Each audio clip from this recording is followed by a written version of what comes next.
A paz do Senhor, queridos irmãos, é com imensa alegria que eu estou aqui para gravar uma videoaula para a nossa escola bíblica dominical. E essa lição, a lição de número 8, que nós estamos estudando nesse trimestre acerca da Epístola de Paulo aos Efésios. O título geral da nossa escola bíblica desse trimestre é A Igreja Eleita, redimida pelo sangue de Cristo e selada com o Espírito Santo da promessa. Um título muito interessante, um conteúdo valioso, com aplicações práticas para a nossa vida. A lição de número 8, que tem como título Edificados sobre o fundamento dos apóstolos e dos profetas, está embasado no capítulo 2 da Epístola de Paulo aos Efésios. É um assunto riquíssimo nesse tema abordado por Paulo sobre a igreja eleita. A igreja eleita pelo Pai, redimida pelo sangue do Filho e selada com o Espírito Santo da promessa. Nós percebemos aqui já de início que a igreja é um ato do amor de Deus. A igreja ela foi constituída pelo amor de Deus, mas ela foi conquistada pelo sangue de Jesus derramado na cruz do Calvário. E ela é selada, ela é autenticada com o Espírito Santo, com o envio do Espírito Santo, para que assim a igreja, na sua totalidade, ela possa chegar ao seu destino final, que é o céu. Mas dentro desse ensino e dessa visão bíblica de Paulo, nós temos a lição de número 8, que tem o título Edificados sobre o fundamento dos apóstolos e dos profetas. Então é importante nós fazermos uma leitura, que é a leitura bíblica da nossa lição, que está em Efésios capítulo 2, do versículo 20 ao versículo 22, serão esses os versículos que usaremos nessa videoaula. Nos diz o texto bíblico, Efésios capítulo 2, versículo 21 ao 22.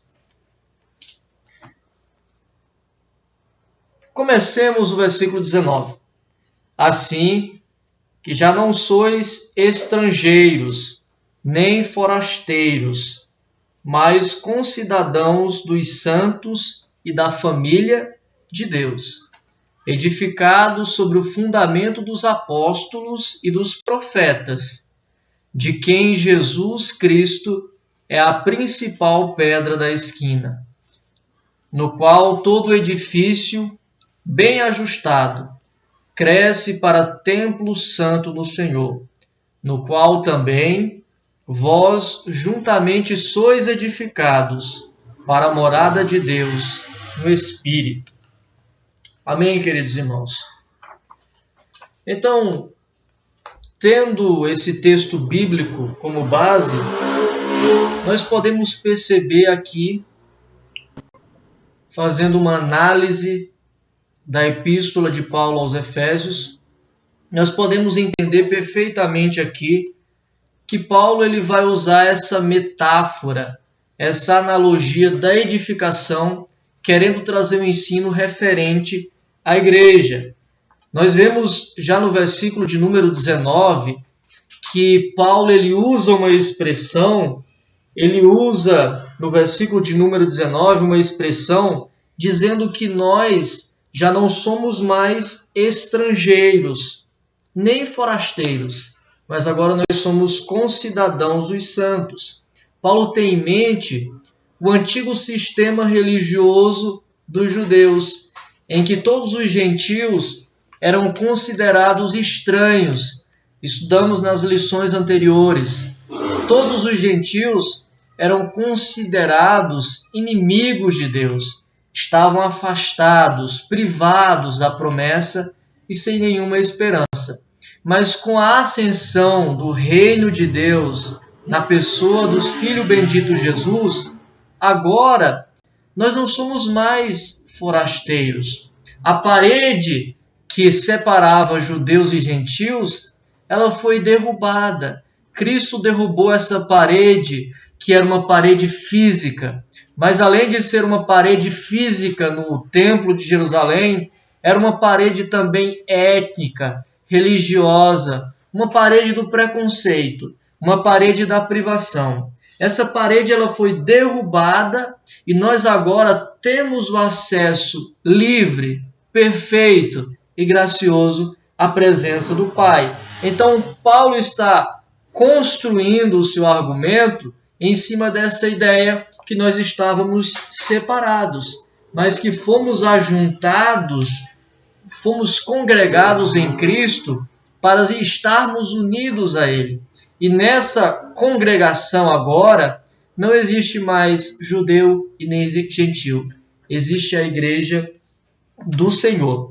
Cristo formou essa igreja por meio da sua reconciliação realizada na cruz do Calvário. Portanto, Paulo ele vai criar essa analogia, que é a analogia do edifício, em que a pedra angular é Jesus, em que as pedras vivas somos os crentes, e que o fundamento é o ensino apostólico e profético para formarmos uma família de Deus. Muito bem, irmãos, o primeiro tópico tem como título um edifício espiritual.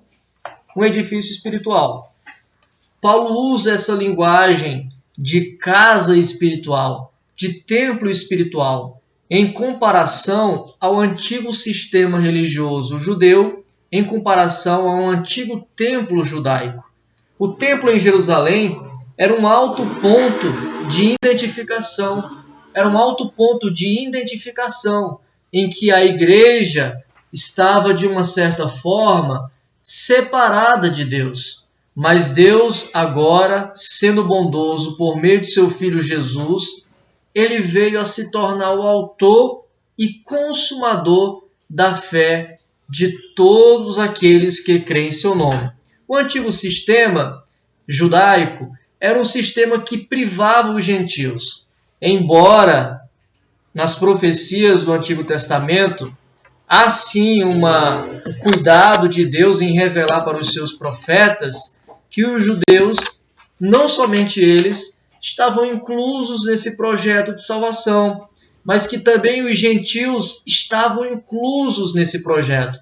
Por que não lembrarmos da primeira profecia relacionada ao acesso dos gentios a esse plano tão glorioso de Deus, que era a salvação da humanidade?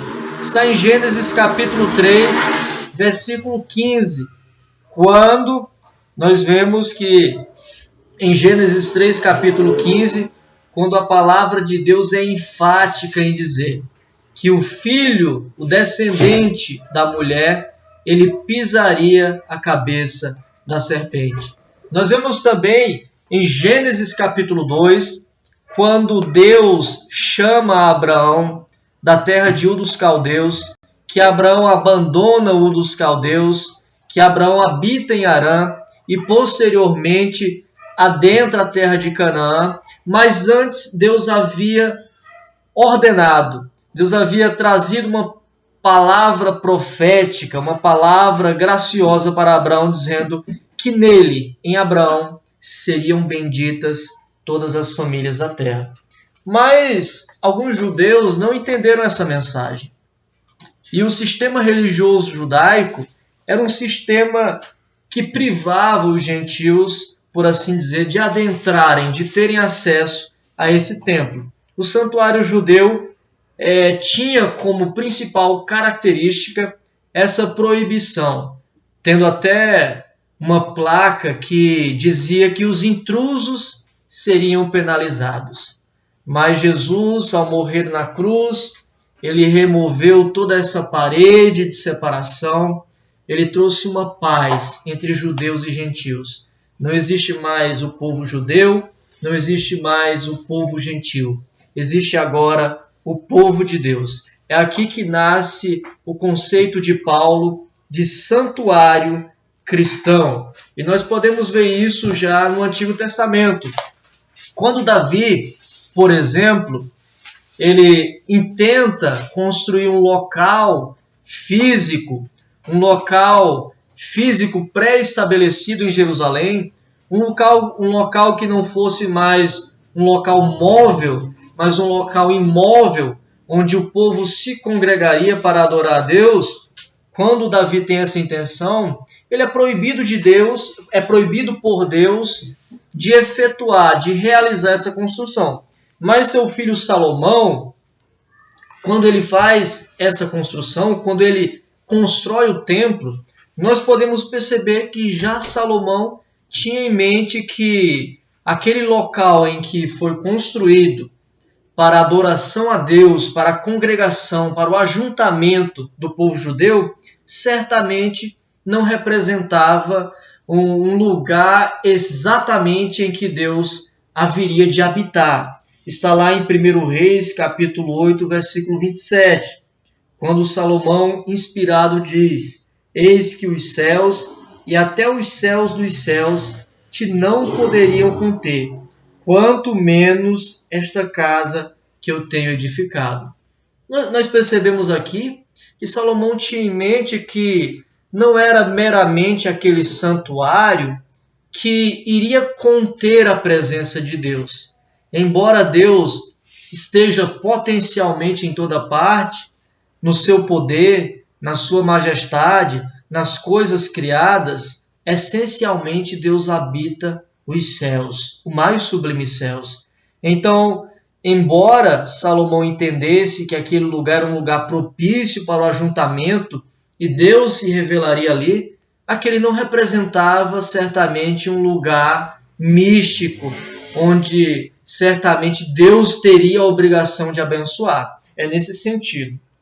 Então, Paulo cria todo um conceito de santuário cristão, aonde agora esse edifício é o nosso próprio corpo, onde agora esse edifício é o nosso espírito em que Deus habita, como está lá em 1 Coríntios capítulo 3, versículo 16, que nós poderemos procurar e ler, que está em plena convergência com isso que estamos abordando. 1 Coríntios capítulo 3, versículo de número 16.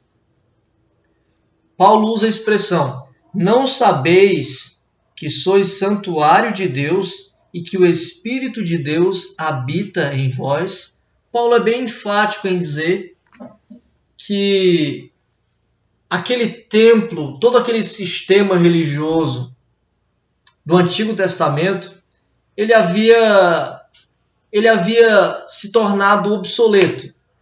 Paulo quis dizer que não existia mais agora um lugar especificamente em que Deus deveria habitar.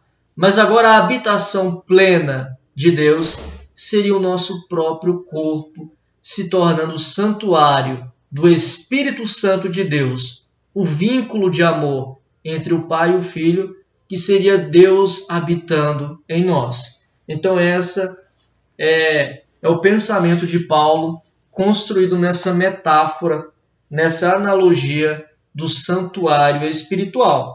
Mas nesse santuário espiritual, a pedra angular é Jesus. E é importante nós continuarmos falando sobre esse conceito de pedra angular. A pedra angular, queridos irmãos, na arquitetura judaica, na arquitetura do Oriente Antigo, era uma pedra que tinha maior importância na edificação. Era aquela pedra que sustentava as demais paredes. A pedra angular, além de ser uma parte do fundamento, ela era o suporte da superestrutura. Ela determinava a forma final.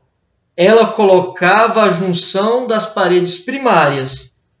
E as demais pedras deviam se ajustar a elas. Então nós temos uma ideia que a pedra angular, na arquitetura antiga, ela tinha a principal função de equilibrar a estrutura. E todas as demais estruturas deveriam estar ligadas, ajustadas a essa pedra, para que pudessem estar, por assim dizer, seguras, firmes. A pedra angular era esse ponto de convergência onde as demais pedras conseguiam se manter seguras, conseguiam se manter firmes. E Paulo identifica que Cristo é essa pedra angular. Mas Paulo não tirou isso da sua própria cabeça. Paulo já tinha um embasamento veterotestamentário para isso. Por exemplo, no Salmo de número 118, se os irmãos quiserem acompanhar comigo, Salmo de número 118, nós temos uma expressão que corrobora perfeitamente com esse argumento de Paulo. Salmos de número 118, versículo de número 22. A pedra que os edificadores rejeitaram tornou-se a pedra de esquina. E Jesus, no seu ministério, o evangelista Marcos, no capítulo 12, versículo 10, vai identificar que essa pedra que foi rejeitada, essa pedra que foi deixada de lado, essa pedra que não foi aceita, essa pedra que foi renegada pelos judeus, ela se tornou a pedra de esquina. Na verdade, era a pedra que daria o fundamento para esse edifício espiritual. Essa pedra rejeitada, essa pedra deixada de lado, o autor sagrado, Marcos, vai identificar que essa pedra era o próprio Jesus. E também os apóstolos, em Atos capítulo 4, um sermão muito famoso, queridos irmãos,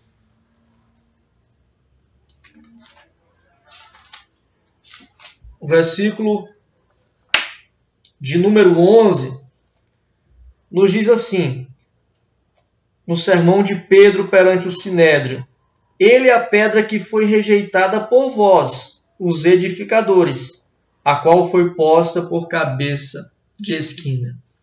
Então, na verdade, esse edifício que é o reino espiritual, esse edifício que é a igreja, tem uma pedra fundamental. Tem uma pedra de esquina que sustenta essa igreja. Ela é Jesus. É somente Jesus que sustenta esse edifício. Assim como o edifício depende para a sua coesão e para o seu desenvolvimento de ser seguramente vinculado a uma pedra angular, assim também Cristo, a pedra angular, é indispensável para a união e o crescimento da igreja. E aqui nós precisamos parar um pouquinho para refletirmos. Uma igreja que não tem Cristo como a sua pedra angular, certamente é uma igreja que estará fadada ao fracasso. Pois assim como a pedra angular representava a união das demais estruturas, Cristo é a união da igreja. Assim como a pedra angular simbolizava também o crescimento da igreja, pois a partir da pedra angular todas as demais estruturas poderiam ser colocadas, Cristo também é aquele que dá crescimento à igreja. A nossa igreja nos dias de hoje, a igreja mundial, por assim dizer, a igreja dos últimos dias, mais do que nunca precisa entender que Jesus é a sua pedra angular. A igreja precisa entender que é Jesus que une os corações, que é Jesus que salva, que é Jesus que dá crescimento à igreja. Paulo bem disse quando escreveu aos Coríntios que Paulo pregou, Paulo regou, mas quem dá o crescimento é Deus. Então não adianta, meus queridos irmãos, nós querermos fazer com as nossas próprias forças. Claro que o nosso trabalho, o nosso empenho deve ser colocado com todas as forças, mas a pedra de esquina da igreja ainda é Jesus. É a pedra que dá o crescimento, é a pedra que une, é a pedra que sustenta. Mas vamos para o segundo tópico, queridos irmãos. Nós já vimos que a igreja é esse edifício espiritual. E quando falamos de igreja, falamos de um corpo místico de todas as pessoas, em todas as épocas, em todos os lugares, de toda tribo, língua e nação, que creram no Senhor Jesus e foram redimidos pela graça de Jesus e partiram para a eternidade. O segundo tópico diz o fundamento, apóstolos e profetas. Cristo é a pedra angular nesse edifício. Cristo é a pedra angular desse edifício. Temos as pedras vivas, que são os crentes, e temos o fundamento desse edifício, que são os apóstolos e os profetas. Mas aqui é preciso nós entendermos que quando se fala que os apóstolos e profetas são o fundamento desse edifício espiritual, não se diz respeito meramente aos homens, mas sim à doutrina dos apóstolos, mas sim à inspiração dos profetas. E a doutrina, o ensino dos apóstolos, vem diretamente de Jesus. E quando nós partimos desse princípio, entendemos que no conceito restrito do tema apóstolo, nós podemos identificar que apenas os 12 apóstolos, eles são chamados oficialmente para esse ministério. Somente os apóstolos que são chamados oficialmente por Jesus, visivelmente por Jesus, são empregados no sentido estrito do termo. Aqui no texto bíblico nós poderemos perceber que Marcos, Mateus e Lucas, eles se referem a usar o termo em grego de apóstolo apenas aos 12. E nós vemos também que Paulo, Tiago e possivelmente Barnabé também foram chamados de apóstolos. Não podemos confundir o ministério apostólico e o ofício de apóstolo.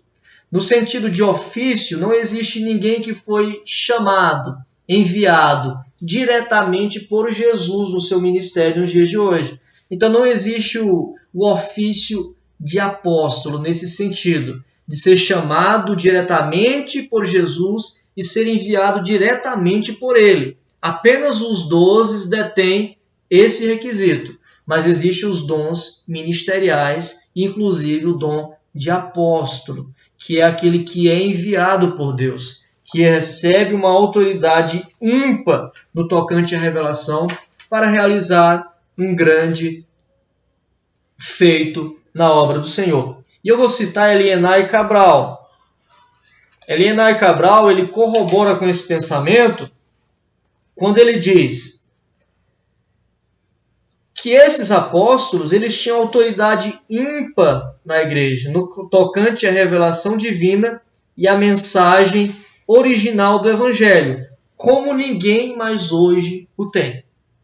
Então é bem claro esse termo, esse conceito de apóstolo no sentido estrito do termo, no sentido de ser chamado diretamente por Jesus e enviado diretamente por Jesus. No tocante, nesse sentido de ofício, de ser chamado diretamente por Jesus, não existe mais apóstolos hoje. Não existe mais apóstolos que foram enviados hoje. Mas no sentido de ministério apostólico, de dom ministerial, nós vamos ver lá em Efésios capítulo 4, versículo 11, que esse dom ainda está em uso nos dias atuais. São aqueles que foram enviados com uma mensagem específica dada por Deus. Louvado seja o nome do Senhor. Então nós vemos que a igreja está fundamentada na doutrina desses apóstolos. Não na pessoa do apóstolo, mas na doutrina que ele vai transmitir. No ensino que ele recebeu diretamente do seu Senhor está transmitindo. A igreja está fundamentada nesse ensino. E esse ensino dos apóstolos representa exatamente as Escrituras Sagradas. A igreja está fundamentada nas Escrituras Sagradas, que está bem representado pela inspiração profética e pelo ensino apostólico. Nós desprezamos completamente a ideia de sucessão apostólica. A ideia de que um homem, ele é um herdeiro, ele é um substituto de Cristo numa linhagem direta. Entendemos que só a Escritura de Deus, defendemos os pontos da reforma, entendemos que só a Escritura de Deus, só a Escritura, detém essa importância de reger a vida do homem. Queridos irmãos, mas para ganharmos tempo, iremos encerrar nossa aula com o último tópico, que nós somos edificados. O último tópico da nossa lição nos diz: edificados para a morada de Deus. E Paulo, continuando com esse argumento, ele diz que nós somos edificados para a morada de Deus.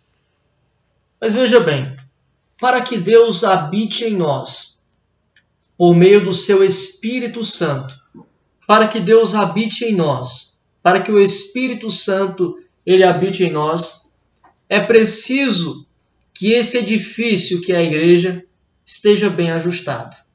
E quando nós analisamos a palavra ajustado, é no sentido literal do termo. A igreja precisa estar convergindo com Cristo. A igreja precisa estar ajustada em Cristo. A igreja precisa caminhar com Cristo. É isso que Paulo vai nos dizer. Cristo não é somente o princípio da estabilidade da igreja, mas Cristo também é o princípio do crescimento. Vamos ler mais uma vez essa passagem bíblica. Versículo 21. No qual todo edifício bem ajustado cresce para o templo do Senhor. Paulo está dizendo que Cristo, além de ser o princípio da estabilidade, aquele que é a pedra angular, além de ser o princípio do crescimento, o princípio da estabilidade, além de ser a pedra angular, Cristo é aquele que dá o crescimento. Pois Paulo diz de forma assertiva, porque todo edifício, toda igreja bem ajustada cresce. Ela precisa estar bem ajustada em Cristo para dar o crescimento.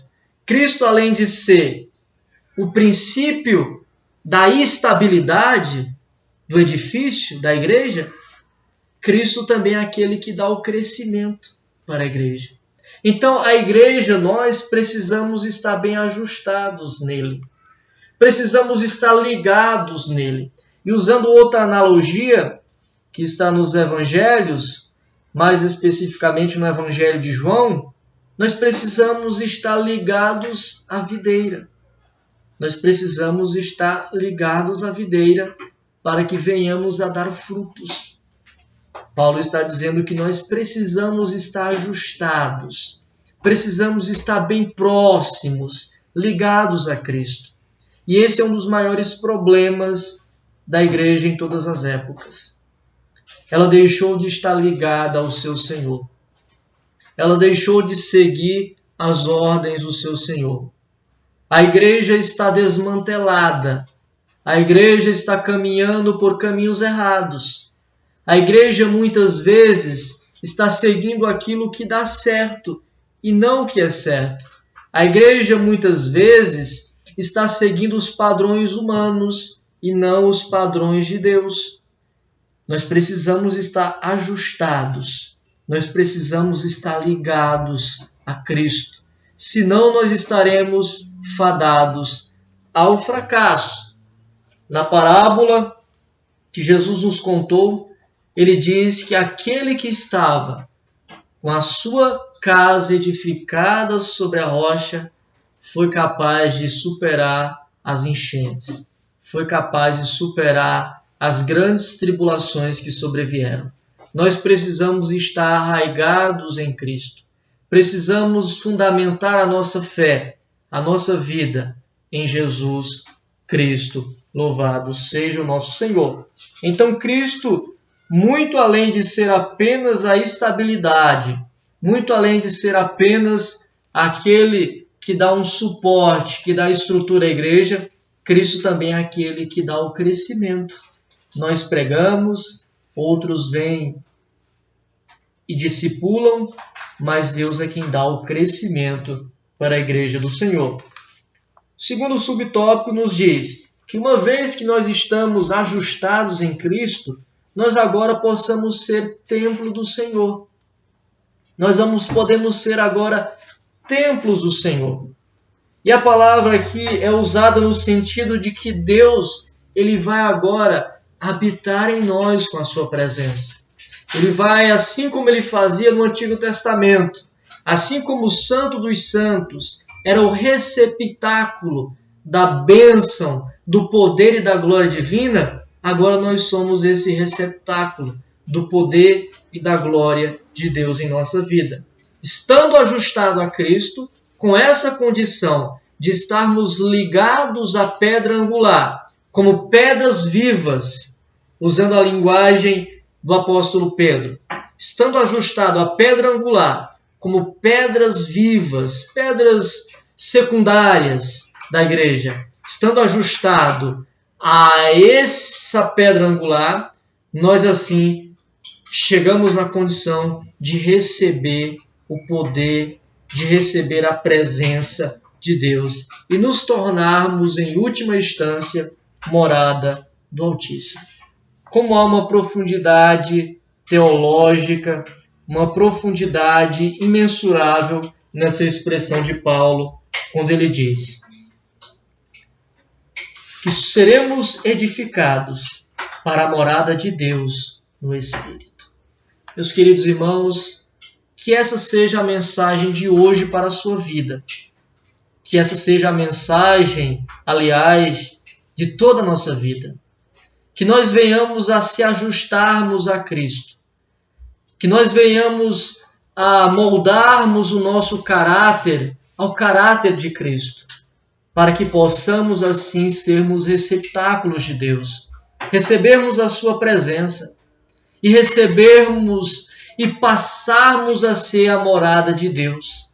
Para quando nos reunirmos em um ajuntamento, podermos compartilharmos glórias, compartilharmos cânticos espirituais, para que a carne venha a ser despojada e que o Espírito de Deus ele venha mais e mais crescer em nossa vida. E foi esse o ponto que a mulher samaritana precisava entender. Quando chegou para Jesus e disse: Mestre, onde devemos adorar o Senhor? E Jesus sabiamente diz que haveria de chegar um tempo, e esse tempo estava próximo, em que a celebração do culto não seria mais algo litúrgico, mas algo ritualístico, não seria mais algo ensaiado, mas seria um estilo de vida, pois os verdadeiros adoradores não seriam agora mais estrangeiros, não estariam mais alheios à presença de Deus, mas eles mesmos receberiam a presença de Deus como morada do Altíssimo, como templo do Senhor. Que neste momento, queridos irmãos, em que enfrentamos uma dificuldade, em que estamos um pouco distantes do ajuntamento, mas sabemos que nós somos morada de Deus e que Ele está em nós e que Ele habita em nós. E Ele habitando em nós, tudo vai bem. As dificuldades irão passar, as lutas irão findar, e nós chegaremos ao porto seguro, firmes, onde ancoraremos a nossa alma, para nunca mais sofrermos na presença dEle. Que o Senhor vos abençoe, que Deus abençoe grandemente a cada um dos irmãos. A paz do Senhor.